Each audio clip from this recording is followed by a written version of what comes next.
Hey everyone, how's it going? Matthew Bailey Media here, and welcome to another top rankings video. Now, this one I know is a little early, but really it's not because I've only got 2 movies left to see for the rest of the year, and I gotta be honest, those 2, especially one of them, there's no way it would end up on this list. And if y'all can tell by the title of the video, this is my top 10 worst movies of 2022. Now, I gotta be honest, I did not think I was gonna have a top 10 because there were some movies, heck, I wasn't even planning on seeing. One, I didn't even know was coming out, but I saw it and I'm kind of glad I didn't know about it because it was something I didn't think was gonna do well, especially after what the last movie did. But anyways, I'm getting too far ahead of myself. So before I get into my top 10, I want to talk about 2 dishonorable mentions. So these movies didn't quite make the top 10, but I still think they weren't as good as they could have been. And that was DC League of Super Pets and, surprisingly, Diary of a Wimpy Kid, Roderick Rules. It is the second animated Diary of a Wimpy Kid film since the last one. But I still thought that one ended up being worse than this one, in my opinion. Plus, that one was a lot shorter, too, so it makes sense that I thought this one was a little better, but still barely made the top 10. So, without further ado, let's get into my top 10 worst movies of 2022.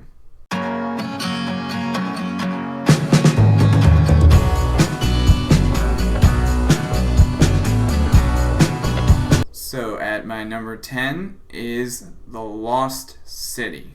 Yep. It stars Channing Tatum and I forgot what the other woman's name was. Sandra Bullock, I think. Where Sandra Bullock is like this woman who is supposed to be a writer of books, and she apparently, and she also kind of made it seem like there was a movie based on it. However, it turns out her work is actually something that people have been searching for in the real world, thinking it was real. And the villain in search of this mysterious treasure that she's referring to in her book is a man who surprisingly was played by someone who I come to respect and like as an actor. That is, until he showed up in this movie, and that was Daniel Radcliffe, our own Harry Potter himself.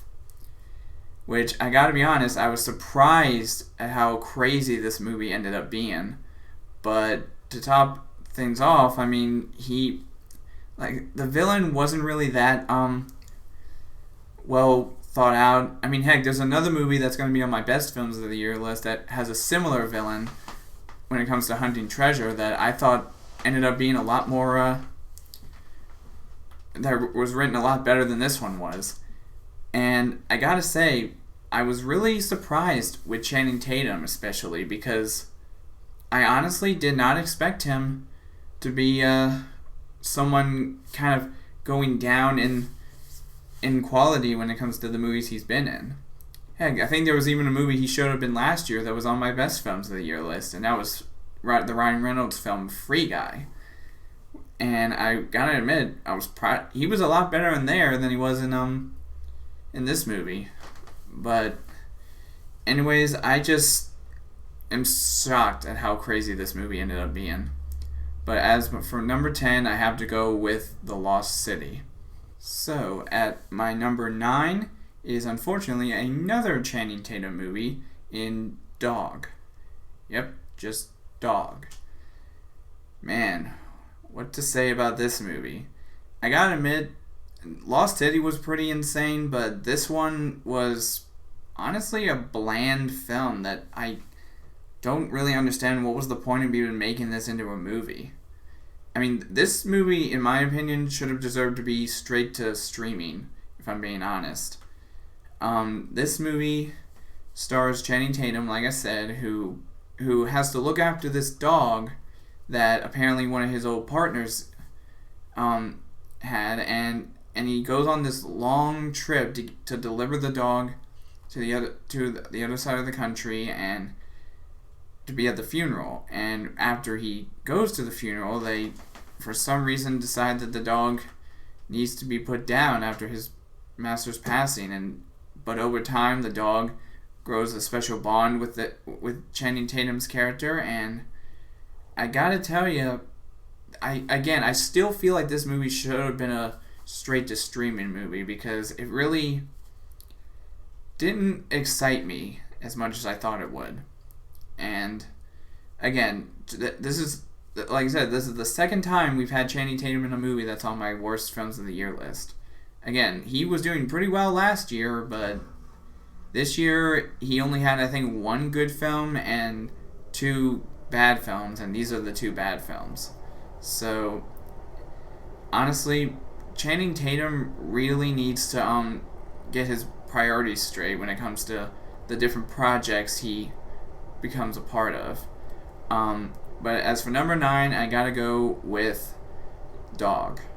So, kicking us off at number 8 is a movie that I will say, even though it made $1 billion, I still was very confused by the plot of this movie, and that was Jurassic World Dominion. Yep, I know what you're thinking. Why do I have one of the iconic Jurassic Park films on my worst films of the year list? I gotta say, if I had to rank all 3 of the Jurassic World films, the first movie automatically comes in at number 1. This one would probably be at number 3, number 2, and the second movie, Fallen Kingdom, would be at number 3. But so I did like this one more than the second one, but I gotta say, this movie did not do them any favors. Even though this is the first time since the very first Jurassic Park movie that all 3 of the original trio from the first Jurassic Park film come back, which are Alan Grant, Ellie Sattler, and Ian Malcolm, played again by Sam Neill, Jeff Goldblum, and Laura Dern. I tell you, these 3 were iconic in the first film, but then when it got to the second movie, it started to sort of go downhill, and then the third movie ended up being worse. The worst one out of those 3. Funny enough, in this trilogy, it was the first movie was great, second movie was the worst, and this one was kind of in the middle, but still not as good. I mean, the whole plot twist, though, about it not even being fully featured towards dinosaurs, the fact that they added a cicada plot twist in this movie was kind of stupid. And heck, they even brought back a villain from the first film who we honestly I gotta admit, I completely forgot about this villain. I didn't even think he was gonna come back after his little appearance in the first film, and that was Lewis Dotson, whatever, who was meeting with that security guard who died in the first film, who gave him that little whipped cream bottle, which we did see in the background, which I was kind of surprised that they didn't even explain how he got it. But it turns out that this whole cicada plot really messed it up for me. I don't even know what was the point of making this third movie have cicadas that is killing the entire human race, and it's going to be nothing but Jurassic World like it is in the title. That was kind of the worst way to end the Jurassic World trilogy. And again, the 3 original actors were barely even used in this movie. And I gotta say, I'm not a fan of how they ended this franchise. Because this is supposed to be the final conclusion, and it's not good. But, anyways, for number 8, I'm gonna have to go with Jurassic World Dominion. So, at number 7, I'm gonna have to go with a movie that, honestly, I was really hoping it was a little bit better, especially with an unfortunate non-return of a certain actor who had to get replaced in this movie, and that was Fantastic Beasts 3: The Secrets of Dumbledore. Yep, I gotta admit, I will say though, I did think this one though was a little better than the way they did Crimes of Grindelwald, But the one thing I didn't like about this movie, and you guys all probably know what this is the fact that they took out the iconic villain of the film, played by Johnny Depp. Yeah. Johnny Depp was the original Grindelwald in the first two films, even if he showed up for a brief second in the first film. And because of what was going on between him and the monster known as Amber Heard, that's right, everybody. If y'all don't remember from the beginning of June this year when I posted the video, I am a huge Johnny Depp fan. A lot of people are, and I've been keeping up with a lot of stuff that's happened since his win in June. But I'm not going to talk about that too much. I'm going to talk about Fantastic Beasts 3. Now, they did get Mads Mikkelsen to replace him in this movie, but I gotta say though, him replacing Johnny Depp as Grindelwald didn't really do them much any favors. And it wasn't just his recasting that messed this film up. It was also the whole controversy surrounding the actor Ezra Miller. And it sounds like he's trying to get help though, but I feel like they're probably not going to bring him back for any more projects. Which, to be fair, it kind of sounds like they're dropping the whole idea of 2 more Fantastic Beasts films entirely, even though it was supposed to be 5 films. But that was mainly because after the second and third movies, it started with the second movie, but that was regarding the whole Johnny Depp situation, and I guarantee you if Johnny hadn't been put in the situation he was with Amber, I guarantee you this franchise probably would have done a lot better. But anyways, I'm sad that this is considered the last movie of the now confirmed trilogy, but I did air quotes because I still don't know if they're actually going to continue or not. But I gotta admit, this one was not my favorite. I mean, it was even revealed that there was even some plot points in this movie that still were left unanswered, and plus the movie doesn't even take place in the exact year that this battle occurred between Dumbledore and Grindelwald.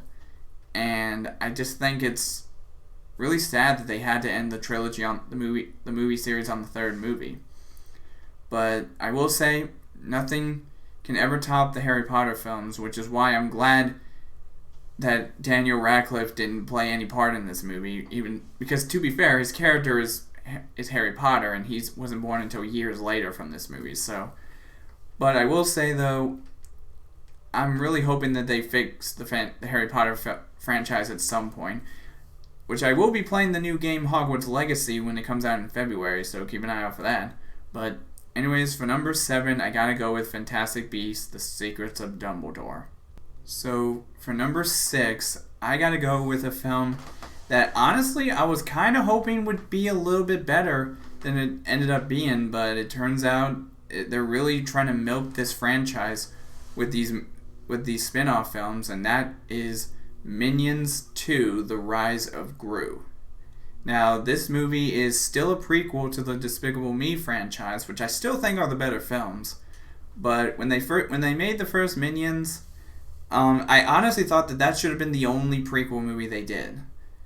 And they shouldn't have shown like a movie explaining why he was suddenly the rise to villainy. But plus, a lot of the stuff we see in the film.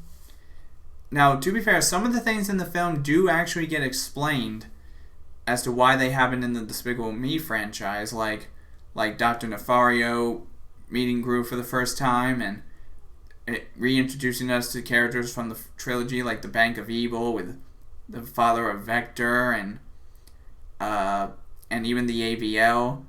Something I thought was insane, but the villains that they featured in this movie were honestly kind of surprising. I did not expect them to create that, but I will say though that the main aspects of the film I did like were the introduction of Dr. Nefario and how Gru first met him and how he fully became the villain that he was supposed to be. But I gotta say, I really freaking hope they don't try to make a Minions 3 or something. I feel like this movie did fully end off the spin-off franchise to lead up to Despicable Me, Plus, I even hear rumors that they're making a fourth Despicable Me movie, so I'm curious to see how that turns out. But for this movie, for number 6, I'm going to have to go with Minions: The Rise of Gru. So, for number 5, these are like the really, really worst films that I honestly was surprised at some of these on how awful they ended up being. And some, again, I didn't even realize were coming out. But for number 5, I gotta go with the movie Lightyear. Yep, surprised. Yep, me too. Lightyear is the most recent Disney Pixar film in the Pixar universe, and this is supposed to tell the story of the real Buzz Lightyear that the toy in the original Toy Story films is based off of. Now, people automatically thought he was a real person in that world, but in reality, this movie is actually, it's funny, it's a movie within, there's a movie within this movie that of a character named Buzz Lightyear, and how he became a space ranger and defeated Zurg and all that sort of stuff. And I'm telling you, this movie was not what I thought. It not only did it basically pull the twist that it was that the toy is based off of a character from a movie that Andy went to see, but apparently it was also a big plot reveal with Zurg, and the way they did it in Toy Story 2 is actually better than how they did it in this movie. I mean, they kind of hinted at that at one point, but then when it was revealed who was behind the robot known as Zurg, it was something I honestly was not expecting. And plus, I know a lot of people are probably going to mention this, I also was not a fan of the LGBTQ character that they featured in the film that was friends with Buzz.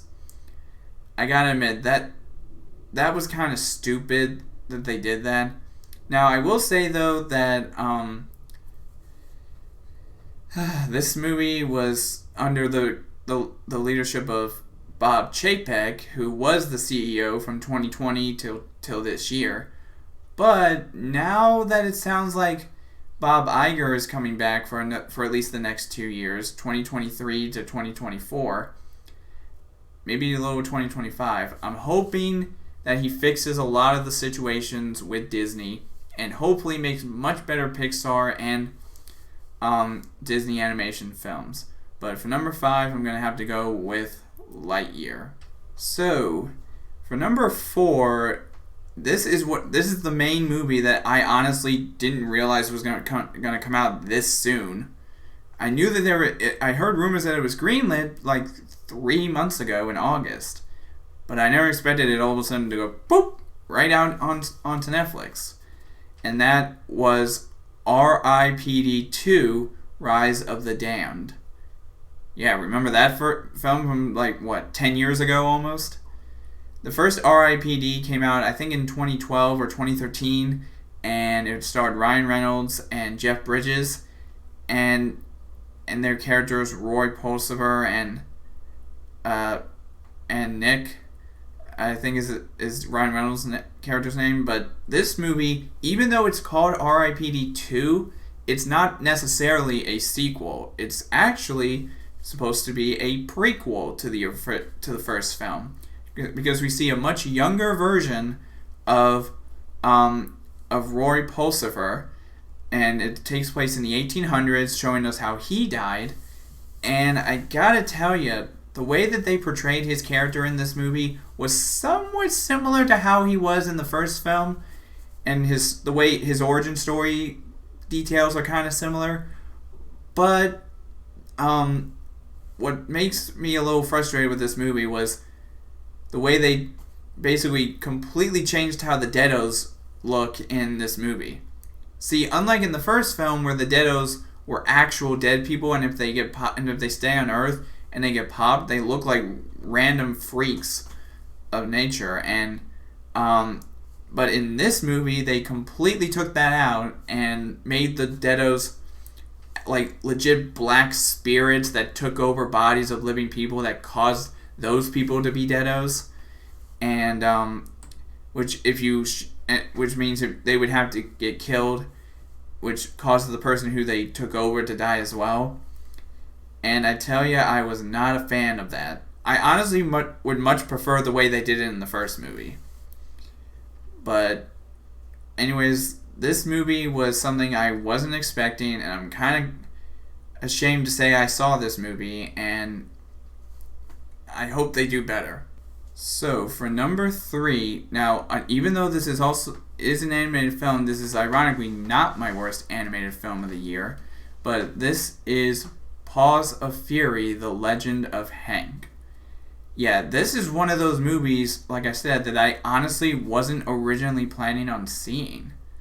I gotta admit, I honestly did not think I was going to see this movie, but when I realized I was short on films that I needed to watch that I think would have ended up on this list, this was one of those films. And I gotta say, this is not, surprisingly, my worst film of the year. And there's another movie on this list that is, y'all probably going to be surprised it isn't number 1 either, but like I said, Paws of Fury is just some random little kids film that features a dog coming over to this island of cats, and he has to learn to be a samurai, and I still am surprised that Samuel L. Jackson was in this, and I can't believe he would even take the role that he did in this movie, because he's better than that. But in the end, this movie was just a flat, bland, cat versus dog story that just did not make me laugh or make me entertained at all. But again, my number 1 and number 2 are insanely worse than this one. So for number 3, I'm going with Paws of Fury: The Legend of Hank. So for number 2, you might be surprised that this isn't my number 1, but for number 2, I gotta go with Morbius. Yep, you heard it here first. A Spider-Man-based villains movie is at my number 2 worst film of 2022. I'm surprised it's not number 1, I agree, but the one I have at number 1 will make a lot more sense. But for Morbius, I gotta say, I wasn't expecting this movie to make some stupid, ridiculous choices when it comes to the story. I mean that little, and I swear to you, the real villain of this movie even ended up getting turned into a meme that a lot of other YouTubers have been using in their videos. But I tell you, Morbius was again, just like the last movie, a bland, flat film that basically bombed at the box office. And I tell you, I don't know what they were thinking. And funny enough, this movie was even released on April Fool's Day this year, which April Fool's to us, thinking this movie was going to be a great hit, which it wasn't. But I tell you, I am just so glad that they're hopefully going to fix their mistake and learn and not do another Morbius film, because clearly this movie did not do well. But as to what my number 1 film is, well, you're about to find out. And finally, for my number 1 worst film of 2022, I am so glad that this was a streaming movie, because I tell you, I don't know why they made this a thing, but yep, you're right. The Ice Age Adventures of Buck Wild. What the heck? Why was this movie even made? Now, to be fair, it was a movie that was based off of a franchise that was owned by a movie company that unfortunately got bought out by Disney, just like 20th Century Fox Studios. And I tell you, I don't know what they were thinking making this movie. What the were you thinking, Disney? You basically took a franchise that I don't know what you were thinking. Why the heck would you make this movie? Heck, the only person that really came back to voice their character was frickin' Simon Pegg as Buck Wild. Everybody else, Sid, Manny, Diego, Ellie, everybody was recast. And that's the one thing I didn't like about this movie. But the animation, too, was completely bad. So I can see why they chose to make this a full-on Disney film, Disney Plus film, to be released on streaming. But I gotta say, let's just hope that they don't do this to any other Blue Sky Studios project, because I'm kind of hoping that they just only choose ones that I think deserve to be made. Maybe even better, but not this one. What do we do? So there you have it, everybody. That was my top 10 worst movies of 2022. And I gotta say, I honestly was surprised at a few of these. Now, I will say, number 6 through the dishonorable mentions I thought were okay, just not great films. I mean, that's why they ended up on this list. But 1 through 5, I can say were like the worst ones in my opinion. And I just don't know what to expect when I go into next year. Now, I will be doing my best films of the year list, hopefully in the next 2 weeks or so. There's one, like I said, I've only got 2 movies left to see, and only one of them is probably going to end up on my best films of the year list. And y'all probably know which one it is. If y'all know what it is, leave me a comment in the comment section below. But anyways, I will see all you guys in the next video.